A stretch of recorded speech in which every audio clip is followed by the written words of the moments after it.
శంకరా నాద శరీరా పరా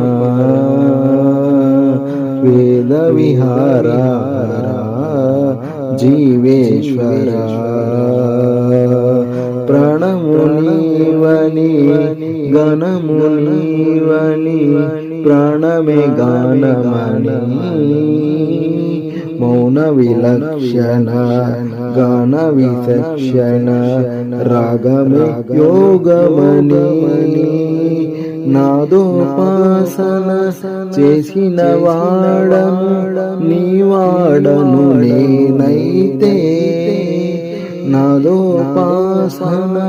చేసిన వాడను నీవాడను నేనైతే ధిక్కరీర్సిత హిమగరీంద్రసిత కందరా నీలకందర క్షుద్రులోగని రుద్రవీణ